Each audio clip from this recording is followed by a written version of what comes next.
A very warm welcome to all of you. This is Business Today, your weekly business roundup brought to you exclusively on Channel I. And as you're aware, we bring you personalities representing various fields on our show. So today we have a guest, an individual representing the field of information technology, a young entrepreneur joining us. So before we meet him, let's have a look at the introduction clip.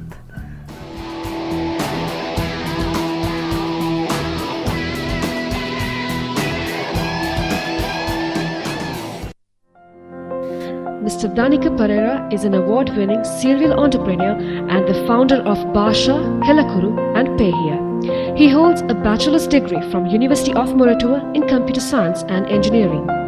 He founded his first company, Basha Lanka Private Limited, in 2011 as a digital technology company focused on creating localized consumer digital products for Sri Lankan masses, and Pehia Private Limited in 2016 as a financial technology company. He was awarded the M-Billionth South Asian Award in 2011 and M-Billionth International Award throughout the past years for their digital products. Mr. Danika was recognized as the Emerging Entrepreneur in 2013 by the University of Moratuwa and as the Emerging ICT Leader of the Year 2014 by Computer CSL. He was also honored as the Most Innovative ICT Entrepreneur of the Year 2015 by Sri Lanka Association of Software and Service Companies at National Best Quality Software Awards. Yes, and he is Mr. Danika Pereira. He is the CEO of Basha Lanka Private Limited. A very good evening to you, Danika. Good evening, and thank you very much for having me here. All right, so to start things off, you started your first company when you were an undergraduate. Yeah. So let's start the story from there, because it doesn't usually happen. People start getting into their own businesses after they complete studies. So let's start our conversation from there. How did this come about? Yeah, actually, I think that all happened due to the unique passion I had. So I had this passion from my school age. My passion was about Sinhala plus software. Okay. In other terms, actually, localized software. So, for an example, even for my A-level project at school, I did a piece of software called Manavaya, which is kind of a Sinhala biological encyclopedia kind of stuff, and I recognized as the young computer scientist in 2007 for that as well. And what I did was, actually, I worked continuously with on that passion, right? Okay. And even after coming into the University of Moratuwa, I worked on the same passion over and over again. And as a result, actually, when I had to do an individual project at my third year in the university, I choose to develop something, a software product in my same passion. And that actually was called Set Browser, my first innovation, and that got recognized with an international award in 2011, M-Billionth South Asian Award. And after that, what happened was, I got an industry demand for the product I made as my university project. Right. So that's where actually I decided I'll start my own company to do this deal. And that's how it started. Actually, still I consider, actually, I became an entrepreneur because of an accident that happened totally due to the passion I had. Great, and you formed Basha Lanka Private Limited in year 2011. What was your focus here and what was your business model there?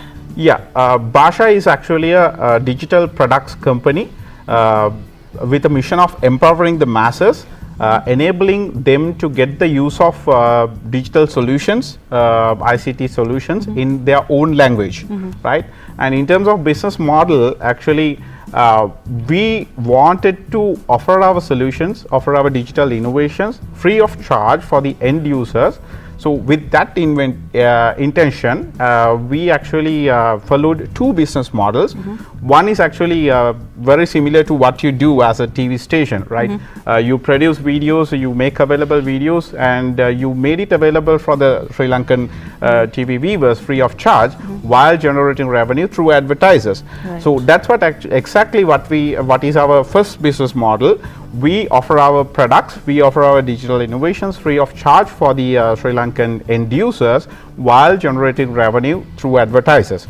And our second business model is actually called freemium, and freemium means actually a free component and a premium component. So for an example, actually Helakuru is free forever as it is as a Sinhala keyboard to type in Sinhala.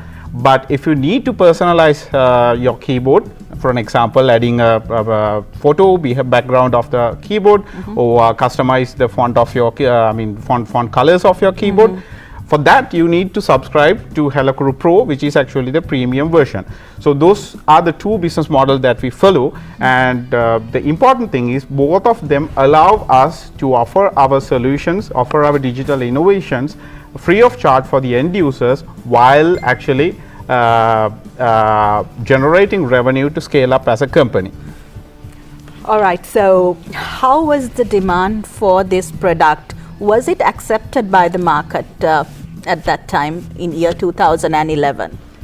Yeah, actually it was a no option situation for the market, because when I introduced Set Browser in 2011 as a solution to read Sinhala on mobile devices. If you remember 7-8 years ago, there were no Sinhala on mobile devices, right?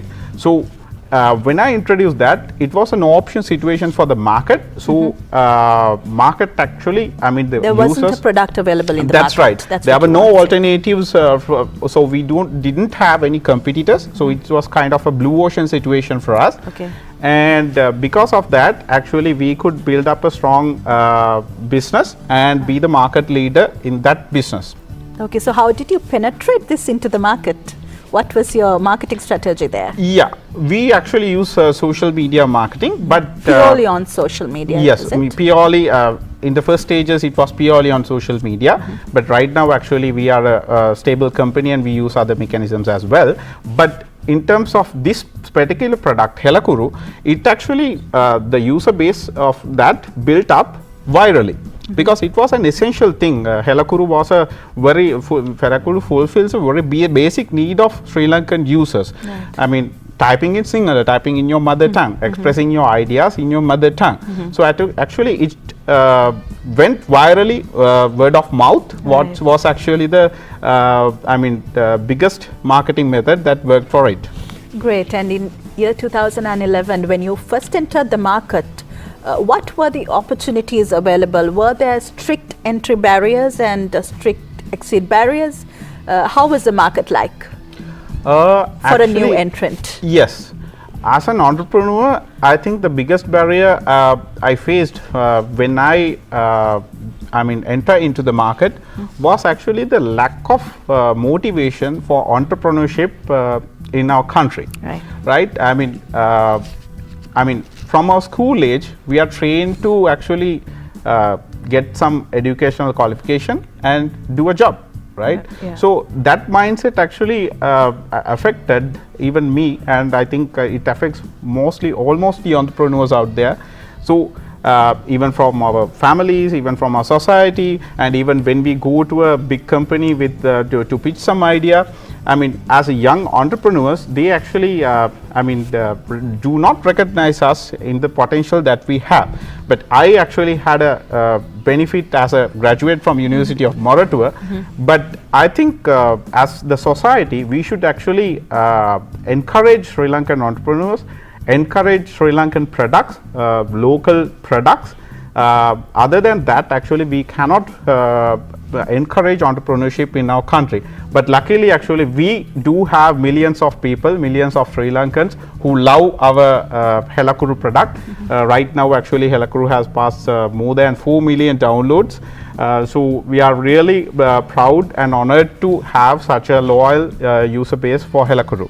That's indeed great news. And if you look at the current situation, do you think this situation being different from what it was in year 2011? Yeah, actually, with compared to that time, right now actually there have been many initiatives in terms of entrepreneurship, both from private and state sectors. Those opportunities would actually motivate more people, more youngsters to be entrepreneurs. So actually, I'm happy about that. All right. So after about 6 years, Yeah. You have also launched a different product, and that is PayPal. Pay here. We That's are right. always familiar with the word PayPal, Yeah. and we use PayPal, and we are very familiar with the product PayPal. But what is Pay here? What is the need that you wanted to address in the market there? Yeah. Actually, I built my first company with the passion I had from my childhood. That is actually software plus Sinhala. From that, actually, I built up a company. I built up a product that is loved by millions of people. And today, actually, that first, our flagship product, Helakuru, is empowering more than 4 million people to write Sinhala digitally. So we are actually very proud and honored to serve that much of people in Sri Lanka. But when running that company, I also faced barriers. One major barrier was actually these payment methods, right? Accepting payments for digital solutions was actually a cumbersome thing because of the barriers that we have in terms of online payments and all that stuff. And I had another passion for these e-commerce things. For an example, few years ago, actually, I wrote a blog called Danikage Situvili. It was a Sinhala blog. Okay. And the most popular article series was about eBay, PayPal, and all that stuff, as you mentioned, Yes. right? Now, we were really curious about that, and even I have tried all that stuff. But still, Sri Lankan businesses are not able to accept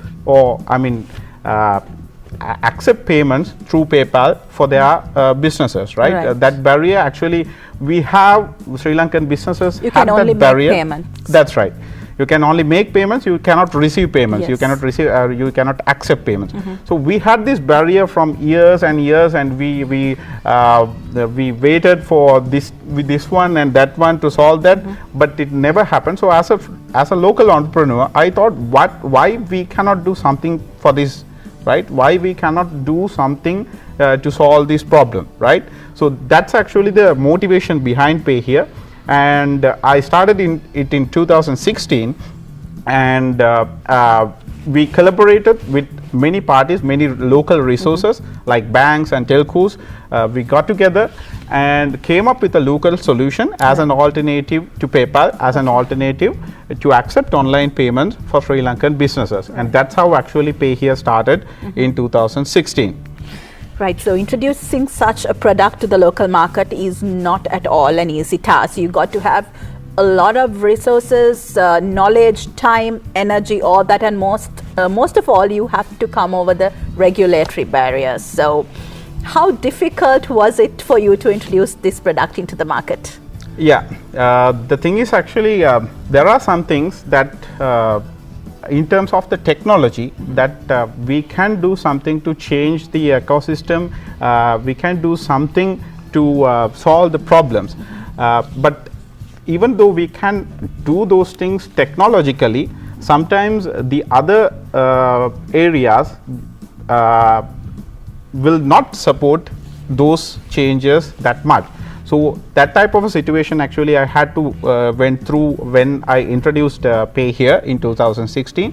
We were operational for a few months, serving hundreds of merchants to accept payments online. But due to some barrier, we had to actually stop our service about a period of 1 year. And somehow actually after 1 year, I could come back with the regulatory approval. And in 2018, this year, on March 1st, we relaunched Pay Here service with the regulatory approval and with strong bank partnerships.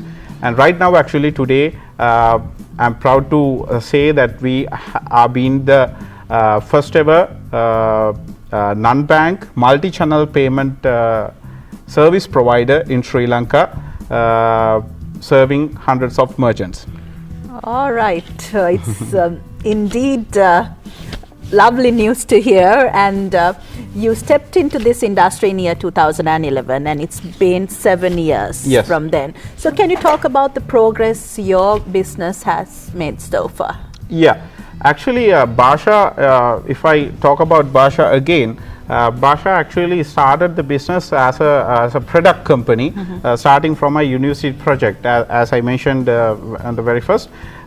Set browser, which I innovated as my university project, was actually our first product in Basha, and we had our first customer. Our first customer was actually Etisalat, and the second customer was Dialog. So we were a bootstrap from the day one because we were profitable from the day one.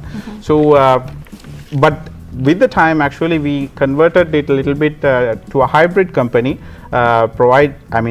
producing products as well as offering services. So in terms of services, actually we have served many reputed organizations in Sri Lanka, starting from the Parliament of Sri Lanka. Rupayani Corporation is also one of our clients, and most of the media companies, most of the banks, we are the mobile technology provider for them. And in terms of global market, we are today a strategic partner of Google as well.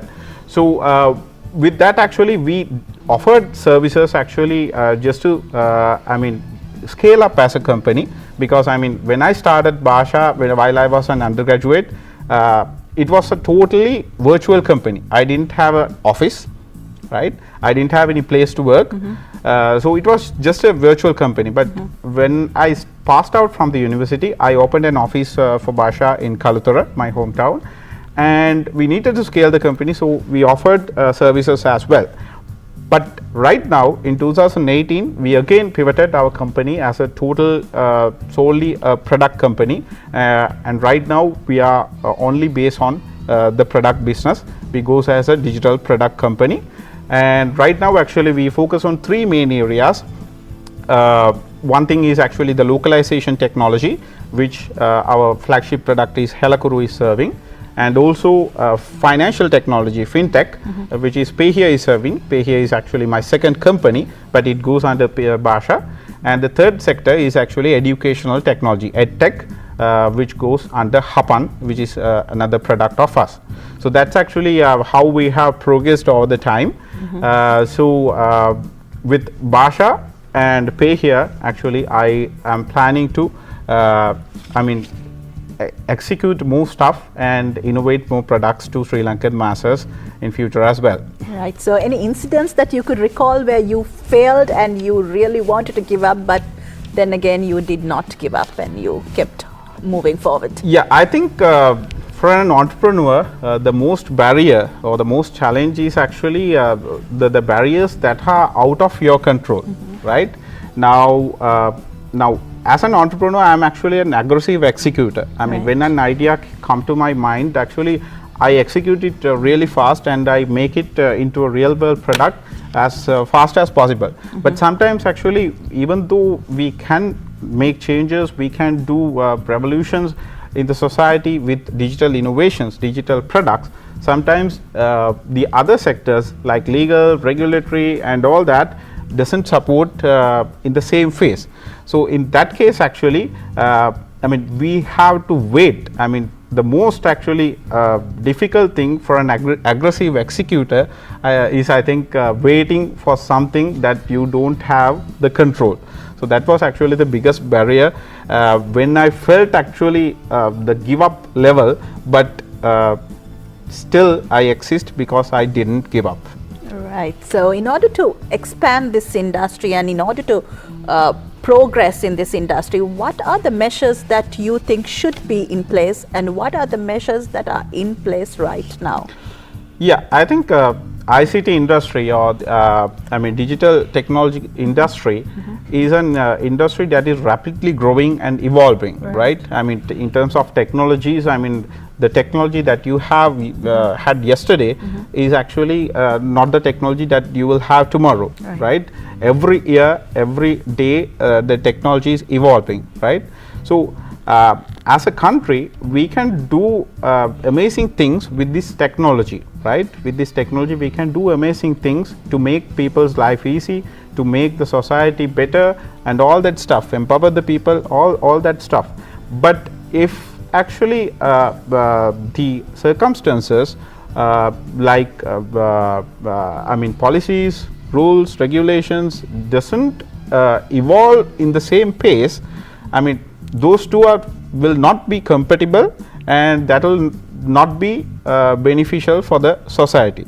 So I think for the growth of this industry, I think those sectors also should evolve in the same pace, so that they can be supportive for the growth and the changes and the impact, social impact that this industry can make to the country. Right. So for any industry to grow further, you have to have a skilled labor force, a specialized labor force. So do you think we have the adequate resources in the market, and do you think we have the skills that we require available in the market right now? Of course I do. Because I think in terms of the skills, in terms of actually the resources, it's not actually always the quantity that matters, right? But I believe is the quality or the capacity of the people is what matters. For an example, actually this Helakuru product which actually now serve millions of people, I built this product with a team of actually about 7 people for until very recently, right? Okay. Now it was just 7 Sri Lankan engineers who contributed to this massive product, right? And even this pay here, which actually solves a critical problem, critical barrier in terms of the business sector in Sri Lanka. The team was actually about 5 people, right? So it is not actually always the quantity that matters in terms of the resources and skills, but the capacity of the people. If the capacity of the people is amazingly high, you don't have to worry about the quantity. So I strongly believe that Sri Lanka have the adequate skills, adequate resources, not in terms of the quantity, but in terms of the quality and the capacity. Right. So you just mentioned that we've got a talent pool. Yes. And we also have a demand in the market. But what is this gap here? How can they contribute to this industry? Do you see any gaps in the market in order to move forward? Yeah, in terms of gaps, actually now we need more entrepreneurs. What I believe is actually now if it is only the current industry, current companies, current business entities that will serve the market, actually there can be a gap. But we can reduce that gap by making more entrepreneurs and allowing them, supporting them to build new businesses, which will make available new opportunities for that skills. All right. So for all those people out there who would want to enter into the market, what is your advice to all of them? Yeah. My advice includes 3 components, that is passion, persistence and perseverance. Now if you want to be an entrepreneur, you should identify the unique passion in you, right? All of you have a unique passion in your life, so you should identify the passion and work on that passion. If you are working on your own thing without passion, you will just be a businessman, not actually a real entrepreneur, right? So you need to find out your passion first, and then when you're working on your passion, there will be many discouragements come. In and out, there will be many discouragements come. So you should believe in yourself and work on your passion whatever happens. So that means you should have the persistence. And when you persist working on your passion, there will definitely be challenges comes, right? It can be technological challenges, regulatory challenges, financial challenges, market challenges, competitor challenges, many challenges will come. When you build up a company, when you build up a product, many challenges will come. So you need to work on continuously until you achieve success to reach the level, right? That is actually perseverance. You need to continuously work on the same thing until you reach the success. So if you have these 3 things, passion, persistence and perseverance, you can definitely be a successful entrepreneur. All right. Thank you very much, Danica, for being with us today, and we wish you all the very best. Thank you very much. With that, we got to move into a short commercial break, and after that, we will meet you with more updates, and you will meet Uwin to take you through the next segment.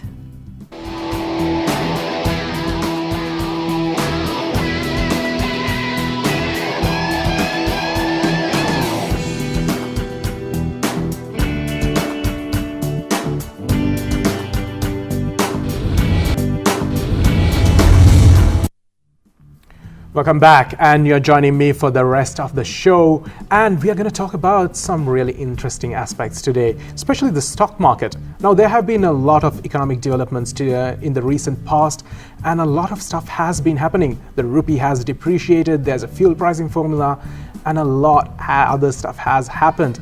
So we brought an industry expert here today to discuss about all that. Amanda Lokugamage is the senior research analyst at First Capital Holdings PLC, and she is here with us today. Welcome to the show, Amanda. Thank you. Amanda, the first question I'm going to ask you is about the stock market. What is the status of the stock market these days? These days, of course, we see some sort of volatility in the market due to uncertainty, and the market participants are remaining on the sideline, waiting for more policy direction sort of. So have people pulled out of the stock market these days?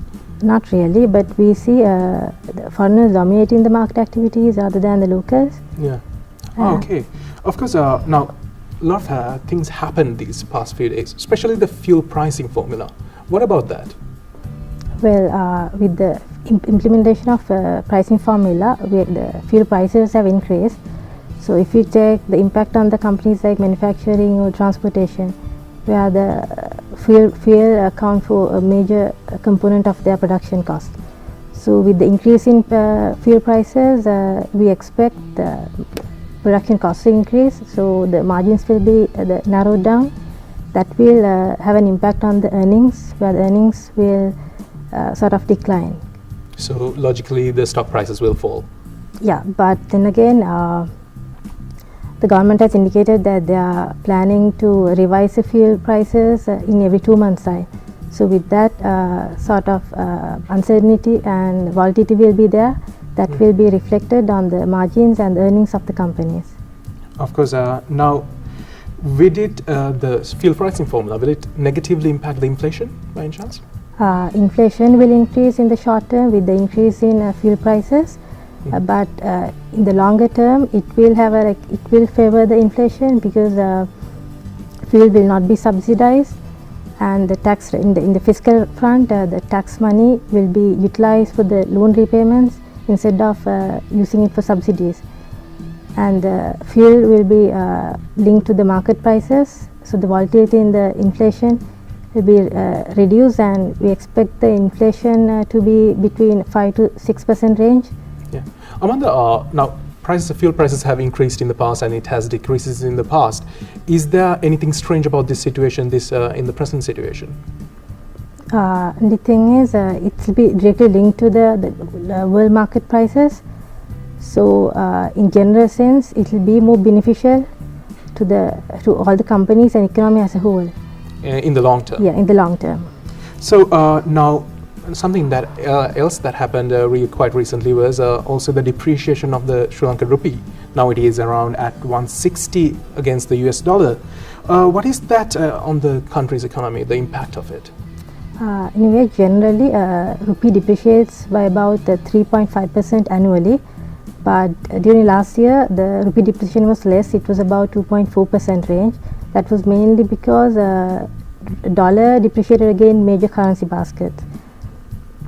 But with the rupee depreciating, generally Sri Lanka is a net importer. So with the weaker currency, our imports will be more expensive. So that will widen the trade gap in the short term. But in the longer term, it will be beneficial, because the exports will be cheaper and more competitive in the global market. So do you expect the exports to increase? Exports will be increased, and it will favor the currency in the long term. So what would happen to those firms that do focus on exporting goods from Sri Lanka? Do you expect them to grow in the stock market? Yes. They are, because with the weaker currency, their revenue streams are mainly dollar denominated, so the revenue streams will improve, so the earnings for those companies. Now, you did mention about the recent dollar performances, especially last year. What has the trend been like for the past 5 years? Has there been a decrease more than what has happened in this year? Yes, in about 2015, we saw a rupee depreciating by about 7 to 8%. Okay. Compared to generally annual depreciation of 3.5%, which we have seen in the last So couple of years. 3.5% is the mark Yes. key that people are going for. Now, it is what is the consumer demand like these days, especially the local consumer? Consumer demand is relatively lower at present. That's mainly because in 2017 we saw the lowest GDP in 16 years at 3.1%. So the effect we are seeing currently at present with lower consumer demand, but with the recent in February, the policy rates were like the deposit lending rates were cut by 25 basis points, thereby increasing the widening the the rate corridor. That's an indication where the central bank the desire to improve the economic activity levels, thereby increasing the GDP. With increased GDP, we expect the consumer demand to pick up, mainly towards the latter part of this year. So towards the end of the year, you do expect to see demand grow. Yes. What about supply now? Supply and demand are correlated. What about the supply in Sri Lanka, especially products being bought in? Do you see increase in that, or has it remained same, or is it decreasing? Mainly, most of the suppliers, their main market is local, and they are sourcing their raw materials outside Sri Lanka. So with the weaker rupee, the production cost will increase. So the earnings will, margins and earnings will reduce. But they will be able to match the demand with the increase in GDP growth, with more economic activities taking place. Yeah. What sort of economic activities do you expect to take place with those stuff regarding the suppliers? Suppliers, as in you can see suppliers like the consumer-driven companies, mainly like the Lion Brewery, Nestle, Dialog. Yeah. Mainly consumer-driven companies. You can see the revenues and the earnings will improve towards the latter part of the year. During the first quarter, we have seen some sort of an improvement in their earnings and their revenue streams. So now a lot of investors, like you rightly said, are concerned about investing in the stock market with the downward trend that it is experiencing, the Colombo stock market is experiencing. What is your advice to them?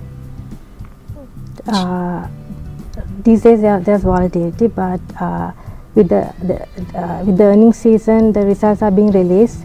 So we have seen improvement in the earnings compared to the previous year and even the previous quarter in most of the companies, the banks, insurance companies, manufacturing companies. So we can see foreigners are more active, but and we expect the local counterparties to follow suit. So foreign investors are still very much Yes. active. So what sort of a role does foreign investment play in the Sri Lankan stock market? Does it drive the stock market, or is it a follow suit from the Sri Lankan companies? Mainly, they are more active, and they are the ones who dominate the market activities at present. Yeah. Now, what is the impact on the listed companies? All this downward trend. The listed companies are experiencing a downward trend, or are the earnings not related to the stock market price? Generally, earnings prices of the stocks are related to earnings, but we can see some of the companies does not behave in the same way as their earnings. Okay. Generally, with the earnings season, with the improved overall improvements in earnings, we see the market the prices of overall stocks increasing. So how much of it is a reaction to the news? Now the news announces the fuel prices increases, the news announces a flood, say. does that reaction happen in relation to the news, or is it in relation to the earnings, the reaction of the stock prices? Floods, of course, the impact of the floods are yet to be seen. It will take next 3 to 6 months for it to be reflected in the earnings of the companies. But right now, it's the impact of the flood is not as severe as last year or the year before that. What was it like the last year? Last year, because of the floods, impact we could seen the impact for the next in about 3 to 6 months time. It was reflecting in the earnings of most of the companies, even the banks, insurance companies, manufacturing companies, were badly affected by the flood situation. Now, what is the situation like in a lot of companies? I mean, we did talk about the economy of the country because of the depreciation of the rupee and all the negative impacts of other stuff like the fuel pricing formulas. What is the impact of the companies itself? The companies in relation to the economic factors? That of course, when the in general, right now the inflation is quite stable and the currency is sort of stabilizing. And with this, the macroeconomic stuff, the companies are sort of the performance are stabilizing, and with the prices, we see less volatility. Yeah. Okay, so that's pretty good for the companies. With the less volatility, they can probably go on with a stable future. Yes, sir. Now, Amanda, like we did talk about the stock market, but what is your advice for people who want to invest in the stock market in the future? Should they go proceed with that? We did talk about this investors sitting out, but you did encourage them to seek out. What are the steps that a normal person wanting to invest in the stock market should take these days, or in general? We mainly encourage to go for the blue chip counters and consumer driven counters like Nestle, Dialog, or Lion. So a lot of the consumer driven industry, yes, will be benefited in the next couple of months' time, with consumer demand picking up and the GDP growth increasing. Okay, all right. Thank you, Amanda, for joining us today. It was a pleasure to have you on the show. Thank you. All right, with that, we are about to wrap up today's show. Business Today is almost very exciting, and we will be back next week with another edition of Business Today. But till then, it's goodbye.